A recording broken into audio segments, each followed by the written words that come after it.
Timor Leste adalah negara dengan jumlah penduduk yang bahkan tidak mencapai 2.000 jiwa. Namun tanah yang mereka miliki adalah warisan nenek moyang yang telah dijaga turun-temurun. Hingga hari ini masalah mulai muncul ketika pemerintah setempat mengambil langkah tegas. Wilayah tertentu dinyatakan tertutup, di Kambolepe diberi bats dan tidak boleh dimasuki. Bayangkan sebuah pagi yang tenang di sebuah desa perbatasan di Nusa Tenggara Timur. Udara masih sejuk, suasana desa terasa damai, warga sibuk bekerja di ladang jagung, anak-anak berlarian sambil tertawa, sementara para orang tua membersihkan lahan untuk persiapan musim tanam berikutnya. Tidak satu pun dari mereka menyangka bahwa pagi itu akan tercatat sebagai bagian dari sejarah kelam. Dalam hitungan menit ketenangan itu runtuh, suara tembakan tiba-tiba memecah keheningan. Paulus Oki, seorang petani sederhana dari desa Imbate, terjatuh setelah proyektil peluru karet bersarang di tubuhnya. Salah satunya mengenai bahu. Luka itu mungkin tidak mematikan, tetapi dampaknya jauh lebih besar dari sekedar cedera fisik. Tembakan tersebut tidak hanya melukai tubuh Paulus, melainkan juga menyulut api besar yang mengguncang hubungan dua negara dan mengejutkan dunia internasional. Peristiwa ini terjadi pada 25 Agustus 2025. Saat itu Paulus dan puluhan warga lain sedang bekerja di ladang jagung. Ketika sebuah rombongan aparat dari Timor Leste datang. Mereka terdiri dari 2 pejabat pertahanan dan 5 anggota polisi perbatasan. Tujuan mereka adalah memasang patok di titik perbatasan. Masalahnya mereka datang tanpa pendampingan tim survei dari Indonesia. Padahal sesuai kesepakatan, setiap survei perbatasan wajib dilakukan secara bilateral oleh kedua negara. Bagi warga setempat, kehadiran aparat asing itu terasa sangat mengancam tanah yang mereka kelola selama ini. Bukan sekedar lahan nol, melainkan sumber kehidupan. Dari sanalah mereka bertani, menggembala ternak hingga mencari kayu bakar.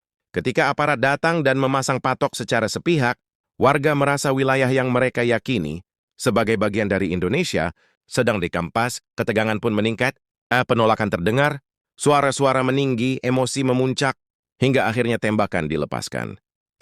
Peluru karet mengenai tubuh Paulus. Kepanikan pun terjadi. Sebagian warga berlarian menyelamatkan diri, sementara yang lain berusaha menolong korban. Bagi masyarakat Imbate, ini bukan sekedar insiden penembakan, ini adalah peringatan keras bahwa mereka bisa ditembak di tanah yang mereka yakini sah sebagai wilayah Indonesia.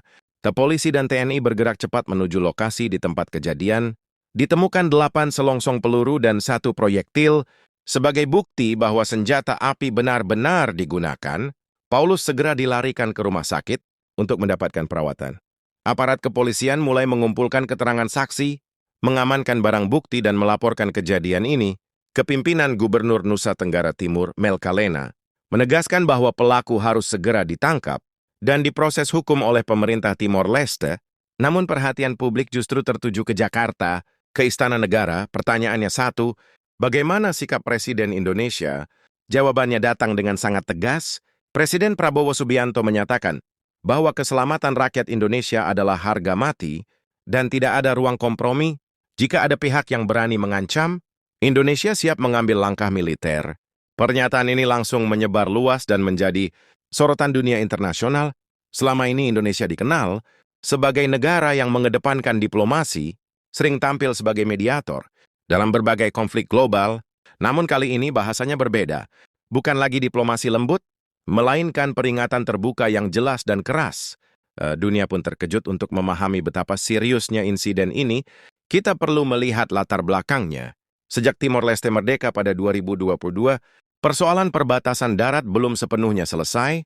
Dari total 90 km garis perbatasan, sebagian besar memang telah disepakati. Namun masih ada 12 titik yang statusnya belum jelas, salah satunya Patok 36. Lokasi terjadinya insiden ini bagi orang luar, ini mungkin hanya garis di peta, namun bagi masyarakat perbatasan, garis itu adalah urat nadi kehidupan. Mereka bergantung pada tanah tersebut untuk bertani jagung saat musim hujan, panen di musim kemarau, mencari kayu bakar, dan menggembala ternak ketika aparat asing datang dan memasang patok di tanah yang mereka garap. Konflik hampir tak terhindarkan, dan itulah yang terjadi pagi itu. Persoalan lama yang tak kunjung tuntas akhirnya meledak. Pihak Timor Leste mengklaim bahwa tembakan tersebut hanyalah peringatan dan tidak ada niat untuk melukai, hanya untuk menenangkan situasi. Namun fakta di lapangan berkata lain. Seorang warga Indonesia tetap menjadi korban, luka di tubuh. Paulus kini menjadi simbol bahwa perbatasan bukan sekedar simbol di peta, melainkan persoalan nyata yang telah menelan korban. Kementerian Luar Negeri Indonesia segera mengirim nota diplomatik. Duta Besar Indonesia di Dili turun langsung ke lapangan, sementara Konsulat Timor Leste di Kupang dipanggil untuk dimintai penjelasan, namun pernyataan tegas dari Prabowo membawa situasi ini ke level yang jauh lebih tinggi. Insiden lokal berubah menjadi isu geopolitik internasional. Mengapa dunia begitu terkejut? Karena Indonesia selama ini dikenal sebagai negara yang menahan diri, bahkan dalam konflik besar seperti Ukraina atau Laut Cina Selatan, Indonesia selalu tampil menawarkan solusi damai. Namun kali ini Indonesia menunjukkan wajah yang berbeda, siap melawan jika kedaulatannya diganggu, dengan anggaran pertahanan lebih dari Treaty Indonesia tengah melakukan modernisasi besar-besaran, mulai dari alutsista kapal selam hingga sistem pertahanan udara. Dunia tahu ancaman Prabowo bukan sekedar gertakan, apalagi perbatasan NTT bukan wilayah biasa. Di dekatnya terdapat Laut Timor, kawasan strategis dengan cadangan minyak dan gas, yang sangat besar. Perusahaan energi dari Australia, Eropa hingga Amerika telah lama melirik wilayah ini. Sengketa kecil di darat bisa dengan cepat merembet ke persaingan energi di laut. Indonesia jelas tidak ingin kecolongan. Dari sisi ekonomi, dampaknya juga signifikan. Timor Leste adalah negara kecil yang sangat bergantung pada Indonesia. Hampir seluruh kebutuhan pokok mereka berasal dari Nusa Tenggara Timur setiap hari. Perdagangan lintas batas bernilai miliaran rupiah terjadi jika Indonesia menutup perbatasan. Ekonomi Timor Leste bisa langsung terguncang, namun di sisi lain, rakyat kecil di wilayah perbatasan Indonesia juga akan menderita karena mereka sangat bergantung pada pasar lintas batas. Inilah dilema besar yang dihadapi pemerintah. Bersikap tegas tanpa mengorbankan rakyat kecil secara nasional, publik mendukung penuh sikap keras Presiden Prabowo. Media sosial dipenuhi seruan agar pemerintah tidak tinggal diam. Banyak yang merasa bangga karena negara akhirnya benar-benar berdiri membela rakyat di perbatasan. Sikap ini memperkuat legitimasi politik Prabowo sebagai presiden yang tidak membiarkan warganya terluka tanpa perlindungan. Namun di tingkat regional, situasinya jauh lebih rumit. Timor Leste sedang berupaya menjadi anggota penuh ASEAN. Insiden ini berpotensi memperlambat, bahkan menggagalkan proses tersebut. Indonesia sebagai pemimpin de facto ASEAN kini berada di posisi sulit menjaga reputasi kawasan, sekaligus mempertahankan kedaulatan nasional. Dunia internasional pun mulai menilai ulang Indonesia. Selama ini Jakarta dikenal tenang dan netral. Namun pernyataan tegas Prabowo menunjukkan sisi baru Indonesia, negara yang siap bertindak keras jika kedaulatannya diganggu.